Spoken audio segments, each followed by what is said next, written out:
Hello everyone, today we'll be seeing how fast Vileplume can beat Pokemon Crystal in a solo run challenge. Let's get straight into the video.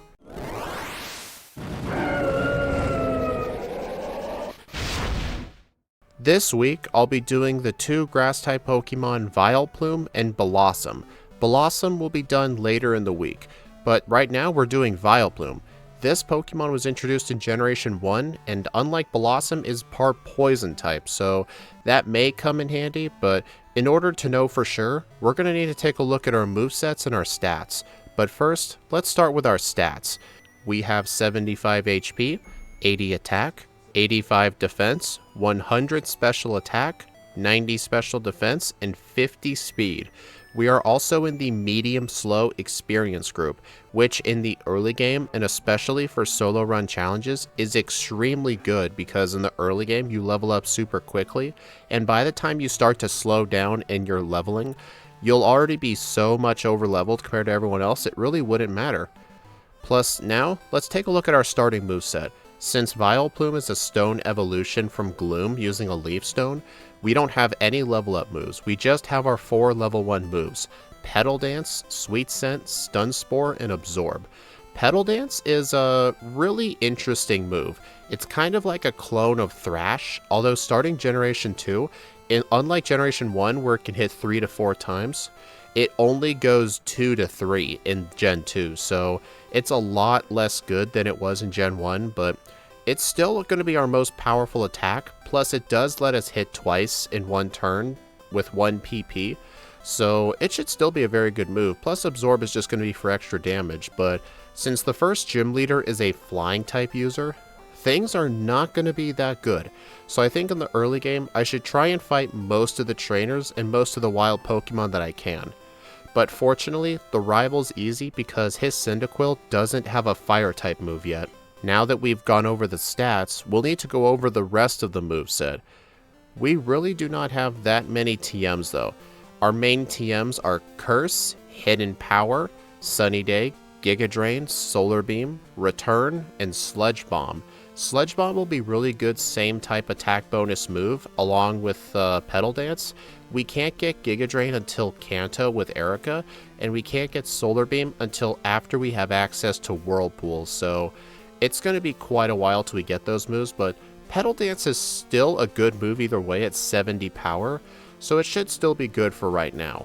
However though, as I've stated earlier, with the first gym leader being flying, I want to fight every trainer possible before I do Falkner, so I even go ahead and do the Bellsprout Tower. These trainers though are really kind of awful to fight with for Vileplume. All the Bellsprouts are level 3, plus they resist Petal Dance by double, so they double resist the move, but they're the best source of training I got, plus at least the medium slow XP group does help us, although it's really not that fun using Petal Dance and constantly hitting yourself in confusion. But anyway, with Sprout Tower finished, why don't we go take on the first gym leader, Falkner.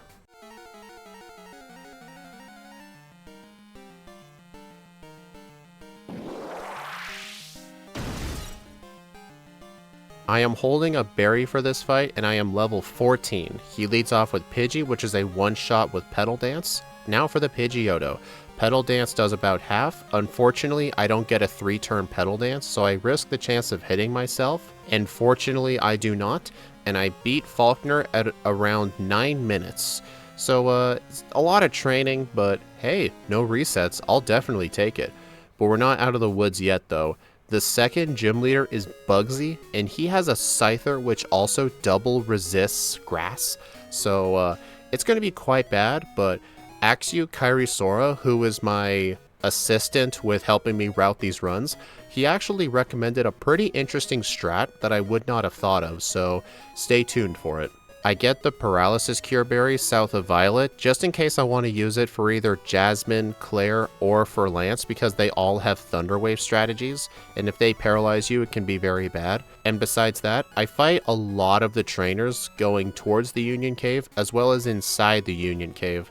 Especially inside the cave, a lot of the trainers have Geodude and Onix, and there's a guy with a Slowpoke, so the training is still quite good, but I'm still going to fight everybody. I'm going to need it. Oh, also, I grabbed the Miracle Seed on the route towards the Union Cave south of Violet. There's a guy you talk to. He normally blocks your way from heading down south till you get the egg. But if you talk to him again, he gives you the Miracle Seed. This item boosts the power of grass moves by 10% in this game. It doesn't become 20% until Gen 4.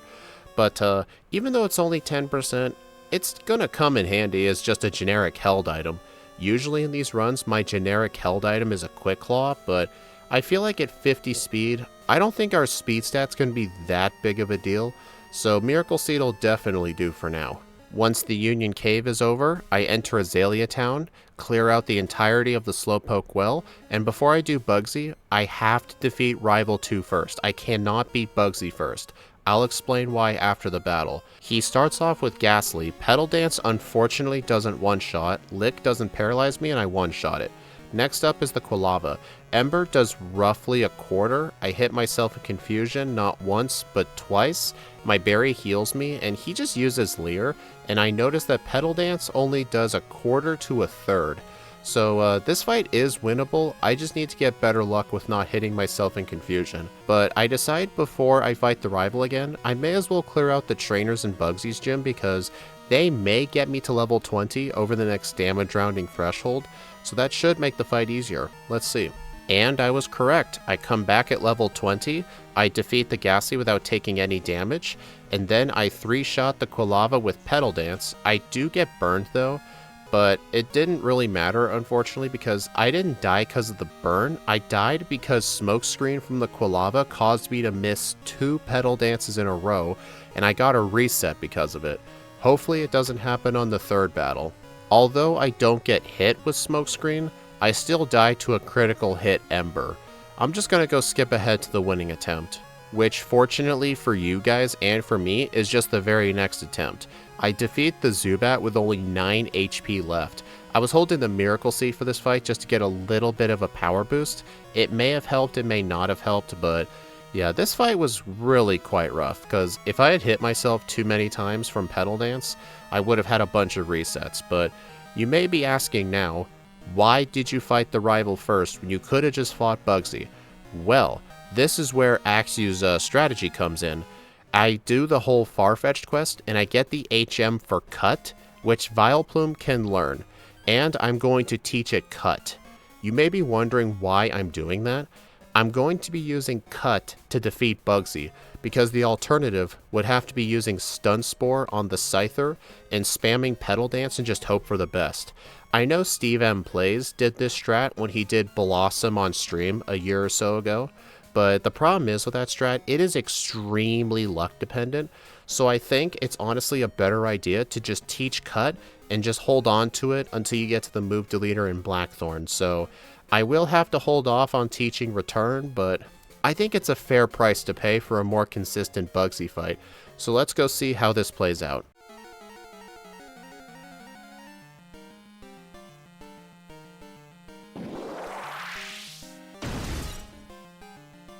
Bugsy starts off with his Metapod.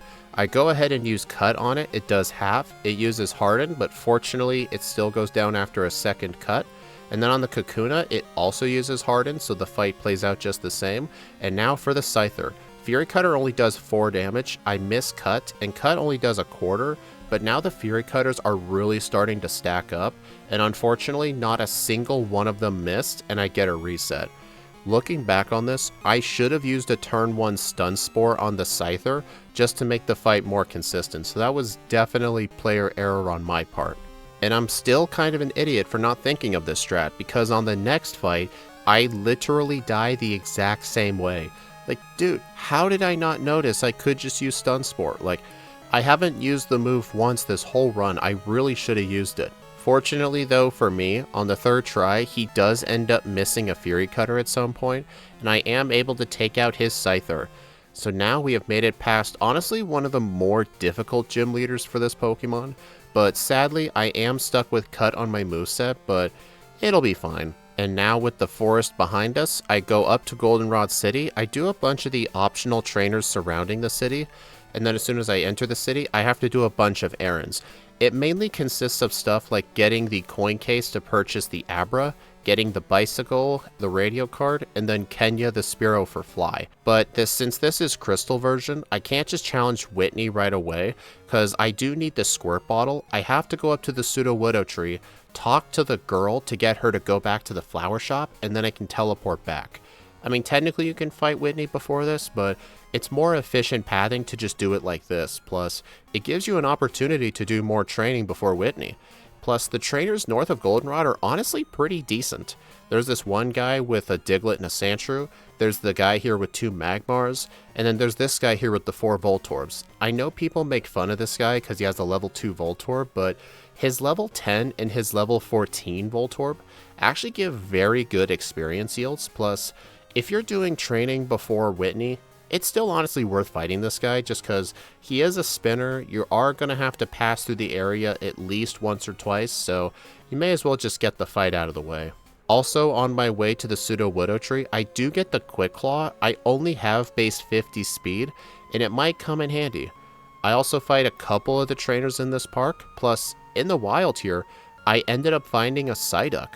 That is really good because Psyduck learns all of the water HMs plus strength. So if I am able to catch the Psyduck, I can go ahead and not get the Dratini or the Krabby. And fortunately, I do catch it with a Pokeball.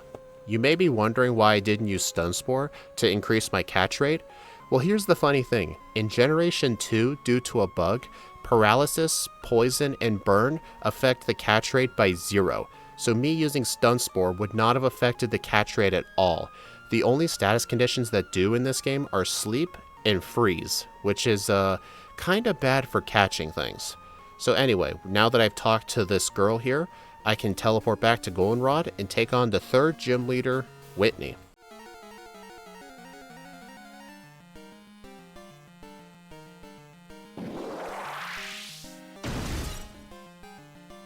Whitney leads off with her Clefairy. It likes to be a troll sometimes with Metronome, so let's see what it uses today.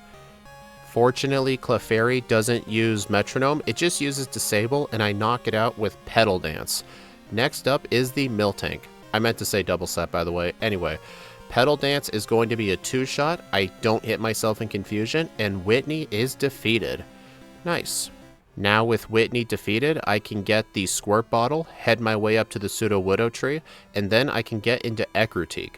I do not feel comfortable taking on the 4th gym leader Morty right now, mainly because of my speed and my offensive moveset. As you can see, I'm stuck with only a normal and grass moves, and all of his Pokemon 4 times resist grass and are completely immune to normal. So I'm going to need to do a bunch of training in the area, plus get a new move. I will be getting Hidden Power in this playthrough. I didn't put its typing in the moveset image, I mainly just forgot to, but anyway, you'll see what my Hidden Power is shortly. On my way to the Lake of Rage though, I do fight a lot of the local trainers. These trainers are very good in XP, and if you need training for Morty, these guys are really good to fight. Although, I know Scott and Steve M Plays do something a bit different. If they need training for Morty, they always go towards the Lighthouse first, just because they say the training is mandatory anyway, but I've always preferred going this way first because walking the distance from Ecruteak to the Lake of Rage is mandatory in a playthrough anyway, to normally get to the Red Gyarados. And these trainers are on the way. Most of the time you're going to end up seeing most of them anyway, but I do see the argument either way, but for this playthrough specifically, I do need Hidden Power before Morty. And then I finally get to the house here, get Hidden Power, and then I can teleport back to Ecruteak. And now that I am back in Ecruteak, I take out the Kimono Girls, whom I did delay just because their evolutions can be hard at times, especially the Umbreon and the Flareon for this thing specifically. But now I can go in the Burn Tower and take on Rival 3. This is going to be a lot easier than before. He leads off with Haunter. I use Hidden Power, it does neutral damage, so I can obviously tell you is not Hidden Power ground. Anyway, now on the Quilava, I use one cut, I get hit with Curse, I use another cut, it lives in red health, Ember lets me live at 4 HP, and then Quick Attack destroys me for a reset. Alright, not good so far. This is one of the disadvantages of still having cut, but I think overall, It's a lot better to have a more consistent Bugsy, and I just have to deal with Cut in the mid-game. On the next attempt though, Haunter doesn't end up hitting me with Curse, and then on the Quilava, I go ahead and use a Stun Spore to try and make the fight more consistent, and he does get fully paralyzed one time, so now on the Magnemite, I go ahead and start using Petal Dance. It almost one-shots, but not really. It doesn't use Supersonic, thankfully. And then on the Zubat, I'm still using Petal Dance, and as soon as it wears off, I keep trying to spam Petal Dance, which is really not a good idea. I should have just used Cut, but I end up getting another reset. Okay, I have played some of these fights kinda bad, but I only did one playthrough with this thing, so this is what we're gonna have to deal with. On the next attempt though, I am able to defeat the rival, I can free the legendary beasts, and we can go take on Falkner. If you guys are wondering what my hidden power typing is just before I fight him, my hidden power typing is Hidden Power Ice. I got this hidden power type mainly because it takes advantage of my better special attack, plus it'll solve as a really good solution for Lance. Also, did I just say I'm going to fight Morty? Yeah, I don't think so. Look at my speed. 56 speed. The Gengar has 65 speed. And I don't feel comfortable doing the fight until I can at least outspeed the Gengar, so why don't we go do the training to the west and go towards the lighthouse. With all the training towards the lighthouse complete, I enter Morty's gym at level 33. I only have 59 speed, but I still am not going to outspeed the Gengar, but I may as well try, am I right? Let's do this.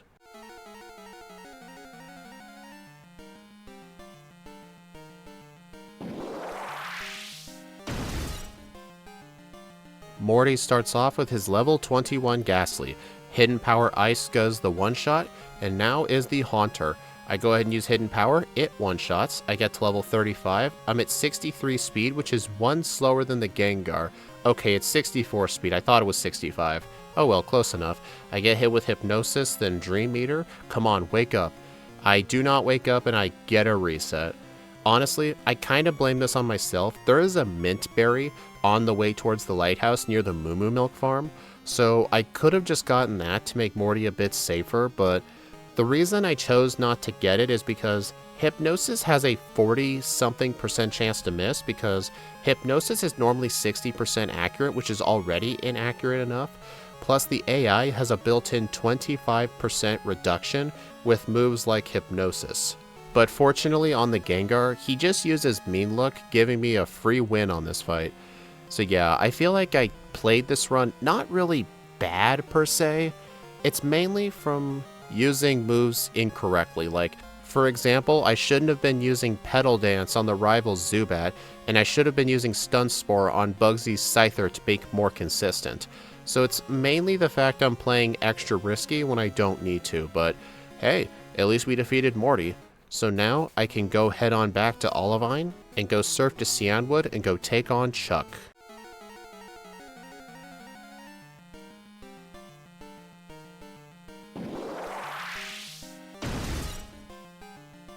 Chuck is going to be an absolute breeze. He leads off with Primeape, which is almost a one-shot with Petal Dance, but I knock it out on the second one. And then on the Poliwrath, I hit myself in confusion. He uses Mind Reader, I finally hit a Petal Dance, and I one-shot it for the win. You know, if I had gotten the 3-turn Petal Dance, this fight would have been over in literally one PowerPoint. So, sad it didn't happen, but oh well, at least I win. So now with Chuck defeated, I can get the HM for Fly, and after I teach Fly to Kenya, I go ahead and fly back to Olivine, return the Secret Potion to Jasmine, and now we can take on Jasmine as our 6th gym leader.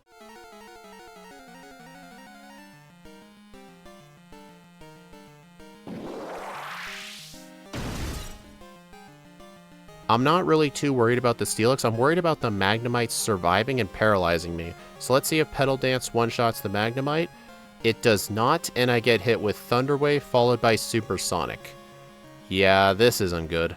I keep hitting myself on the Magnemite, not being able to move, I keep hitting myself, and I get to 10 HP after the first Magnemite, and then the Steelix destroys me with Iron Tail. You could argue that I should have used the Paralysis Cure Berry here, but you only get one of those berries, and I really, really want to save it for Claire, especially.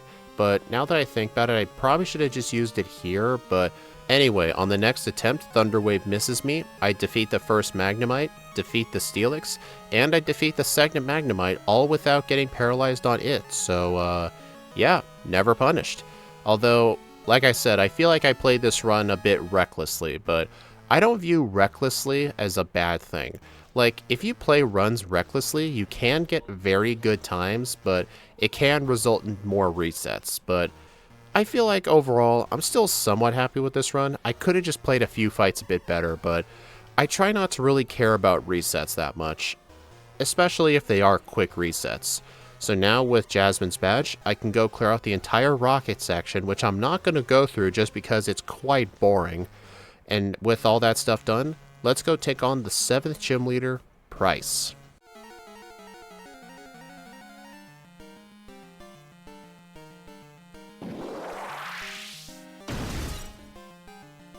I think Price is going to be absolutely easy. He leads off with his Seal, which is obviously going to be a one-shot with Petal Dance. So let's see who he sends out next. It looks like it's the Dewgong. Will Petal Dance one-shot it? Surprisingly, it does. That thing is normally specially defensive, so I'm quite surprised. And I actually get the 3-turn Petal Dance, and I one-shot the Piloswine. So with one power point, I just defeated Price's entire team, which just feels great. It's a great feeling, you know? So anyway, now that I have 7 badges, I get the call from Professor Elm that the Rockets have taken over Radio Tower. But before I do that, I'm going to go ahead and bike all the way to Blackthorn, which most people don't know. You can actually go to Blackthorn without doing the Radio Tower. The difference is if you try to go here early, there is a man blocking Claire's gym, so you do have to beat the Rockets before you do Claire. But I'm not going to go over there just to beat Claire. I'm going over there because I want to go to the move deleter and finally get rid of Cut. I'm going to delete this move and teach Return in its place. So now with Return, I do feel confident in taking out the Rockets. Before I take on the Rockets though, I fly to Violet City to get a rare candy, and then I fly to Goldenrod, enter the center and then leave, and then I go south and get this rare candy followed by the Nugget. As soon as I finish the first part of the radio tower, and I'm finished with the basement after talking to the director, I like to buy my vitamins, but I'm not going to be doing it like that today. I'm going to the top floor of the department store, and I am getting Return. So I'm just going to buy my vitamins here while I'm here. And today's vitamin of the day is 6 calcium. If you looked at the bottom left of my stats, you can see the green numbers next to special attack and special defense said 6. That means I can use 6 calcium. I mainly rely on my special attacking moves throughout most of this run, plus the calcium are going to be super useful for hidden power ice once I battle Claire and eventually Lance. So with those calciums under my belt, I clear out the entire Rocket Radio Tower. Nothing really eventful happens here up until the next rival fight, so let's skip ahead to him. In this fight though, he leads off with his Golbat. Hidden Power Ice fortunately one-shot, so I don't have to deal with that thing's crap today. Now the Quilava, it's not fully evolved yet unfortunately, and then Petal Dance 2-shots it, and then on the Magneton my Petal Dance wears off, so I go ahead and use it on the Magnemite. Now that I think about it, I probably used Return on the Quilava, I don't remember. Anyway, I defeat the Haunter, and now the Sneasel. Sneasel is an absolute terrible Pokemon. It's a physical attacker in a special attacker's body, as most people like to call it. Not really most people, mainly just me and a couple others. We're all just a bunch of nerds here. But anyway, with the rival defeated, nothing else happens for the whole rest of this section, so we're just going to skip all the way ahead to the 8th gym leader, Claire.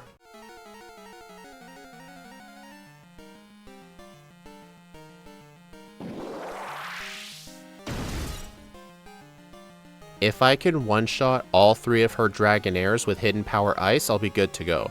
I am level 49 though, which helps, and the first Dragonair is a one-shot. Come on, please don't be a range. The second one is a one-shot. Okay. What about the third one? Yes, it is. And now for the Kingdra. I'm probably just going to use Petal Dance on this thing, but I decided to use Return instead for less than half. I probably should have used Petal Dance because that thing is neutral to grass moves. Plus, Petal Dance is my strongest same type attack bonus move, even when compared to Return, so I feel like that was a bit of a misplay, but either way, I still win. So now I can head inside the Dragon's Den, solve the quiz, and get Claire's badge, and now I have all the Johto badges. Also at this point I would get the Dratini, but since I was lucky enough to find the Psyduck earlier, I can skip that entirely and head my way into Kanto. Before I head into Kanto though, I am not really feeling confident in the league, so I am going to be getting a bunch of extra rare candies. Since I have the HM for Flash, I do end up getting the rare candy inside the Whirl Islands. I know there's a way to go through here in the dark, but I haven't learned how to do it yet, but since I have Flash, I may as well just get it. And then I also get the rare candy inside of Mount Mortar. You need Waterfall to get this rare candy, so I couldn't get it until now. And now we are in Kanto. Normally with most Pokemon, I like to ask myself, do I need to fight any of these trainers leading up to Victory Road? And my answer is yes. I just fight mainly just a few optional trainers. I don't really fight everybody, just the ones I think will give good XP yields. The people in the league I'm mainly worried about are Will and Karen, because Will uses Psychic types, and I'm obviously weak to Psychic. Koga could be difficult, but he's mainly more of a troll. I'm not really too worried about him. Bruno, I think, is going to be the easiest, and Karen is Karen. Like, she's hard for pretty much everybody, especially the Umbreon. And I don't really have high hopes for the Gengar or the Vileplume as well. But let's not keep dwelling on it. Let's go head to the Pokemon League. I head into the center, heal up, buy some full restores for the late game, and now we can take on the final 5 trainers. Let's do this shit.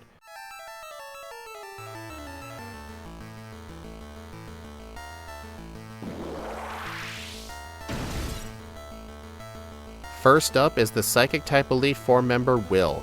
I one-shot his Xatu with Hidden Power Ice, and then I defeat the next Pokemon with Return, and then his second Xatu Hidden Power Ice, the Exeggutor Hidden Power Ice, and last up is his Slowbro. On this thing, I should have used Petal Dance, but I decided to use Return like an idiot, but fortunately the second one gets a crit, so it's still a 2-shot, and I am never punished for what I just did.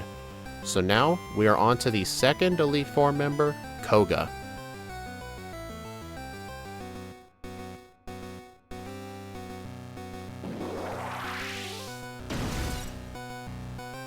Koga leads off with Ariados. I use Return for the one-shot, and next up is the Venomoth. I just keep using Return as long as I can. Unfortunately, it lives in red health, and it hits me with Psychic. Fortunately, it doesn't get stabbed because it's not a Psychic flying type. I don't care what people keep telling you. And then on the Crobat, Hidden Power Ice actually doesn't one-shot it. That actually surprised me, but on the next one it did, so it might have been a range. And then on the Fortress, this thing is just generally bulky, but it really cannot pack a punch that much. So I just keep spamming Hidden Power Ice until it eventually knocks itself out. Fortunately, it didn't use Explosion to do that. And now on the Muck, I use a Return, get a critical hit defeated, and now I have beaten Koga. Next up is the third Elite Four member, Bruno.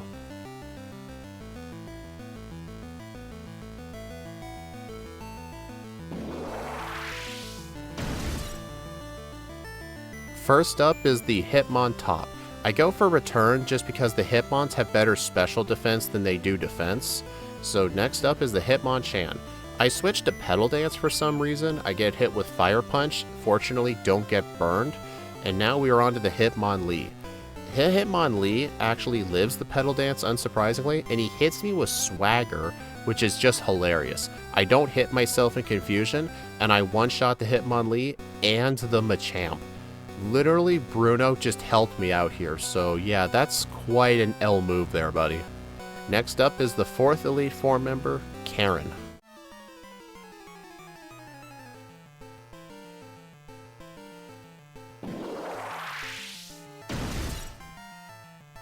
First up is her Umbreon. Unfortunately, Return does less than half. I go into this fight not at full health on purpose, because if you're not at full health, the Umbreon has a much lower chance of using Sand Attack. Snowy was able to discover this. And then on the Houndoom, it hits me with Flamethrower for 69 HP remaining. Nice. but not nice because I still die. On the next attempt, I use Return on the Umbreon. I get hit with Sand Attack, but fortunately no Confuse Ray, but the Houndoom outspeeds me. I fortunately don't hit myself, and Return doesn't even one-shot it. Okay, I feel like I should have used some rare candies here because I am so close to outspeeding the Houndoom. Fortunately, I'm able to get that message, and that is exactly what I do. All of my rare candies to get to level 62, and with level 62, I will outspeed everything on Karen's team. And now that I am finally past the Houndoom, the Vileplume is a 2-shot with Return, even though it tried to use Moonlight, but now I'm paralyzed for the rest of her team. And look at this, the Gengar has 115 speed, I have 116, so all of those rare candies were 100% necessary. And now the Murkrow is a 1-shot with Hidden Power Ice, so now let's go take on the champion of Johto, Lance.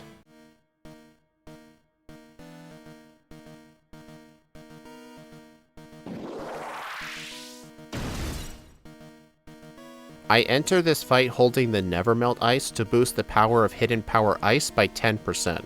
I go ahead and use Return on his Gyarados. He just wastes his one turn setting up Rain Dance, which he almost always likes doing.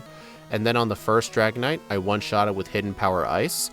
Now next up is the Aerodactyl. It outspeeds, goes for Wing Attack, only doing less than a quarter, probably a fifth, and then Hidden Power Ice one-shots it. Now for the Charizard. Rain Dance is still up, so even if it hit me with Flamethrower, it would do less damage, but fortunately I get a critical hit and I can move on. The level 50 Dragonite is a one-shot, which obviously means the level 47 will be a one-shot too. And with that, Lance is defeated. But obviously, we don't end things with Lance here. We end this going at red. But obviously, the entire Kanto section is pretty long compared to the whole rest of the game. There's like no good major fights here. A lot of the Kanto gym leaders are pure garbage. So I'm going to fade out now. I'm only going to fade back in at blue, or if somebody before him provides any struggle, whichever comes first. And I bring us to Misty.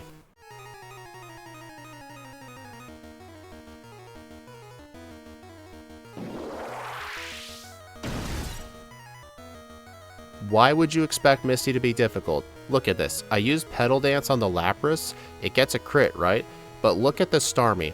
Unfortunately, I hit myself in confusion. She uses Ice Beam and actually freezes Vileplume. I could not believe this when this happened. I remained frozen for so long. I end up fainting, and now since I didn't save, I have to black out and go fight Misty again. It was also at this moment I realized I really do not need Petal Dance anymore, so I decided to delete it for Giga Drain. So now there is no chance of me ever hitting myself, and I can actually defeat Misty. So hopefully when I fade back in, I will actually be at blue. And fortunately I am. Misty was the only instance of something going bad in Kanto. So now let us go take on blue.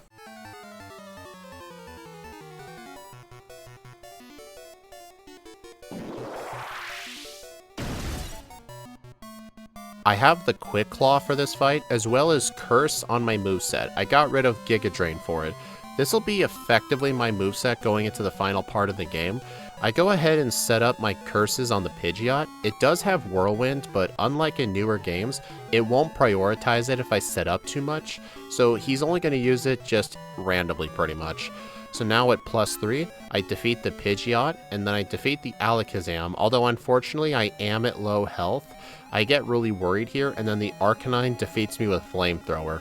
On the next attempt, I decide I probably shouldn't set up Curse at all. That might have just been a really bad idea. I get to the Arcanine. Sadly, Return did less than half, but then the second one knocks it out, so it was probably a range. If that wasn't a range, that would have been really bad, which meant I would have had to set up at least one Curse. And then afterwards, the Gyarados goes down to 2 returns. The Exeggutor only does a third. He misses Leech Seed. He misses Egg Bomb. Blue uses a full restore. I hit it with my return. It does slightly less than half. And then Hidden Power finishes it off. And blue is finished. Psych, there's his Rhydon, but it's weak to Hidden Power Ice, so he may as well have just been over. So now, there is only one major obstacle left. We need to go to Mount Silver and defeat Red, so let's get on with it.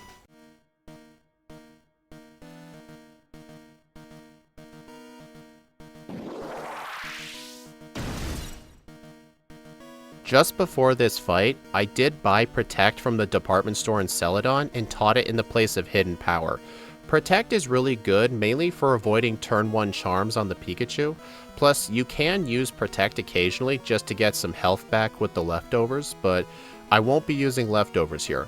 My whole plan is I need to set up some curses, just enough to one-shot everything with Return, and I need a Quick Claw on either the Espeon or the Charizard. The reason I can't just run leftovers is because look at my speed, 135. I am never going to outspeed Charizard and Espeon, and if I don't get a Quick Claw on one of them, I'm effectively dead from the start, so let's see how long this takes until I get a fight that goes my way.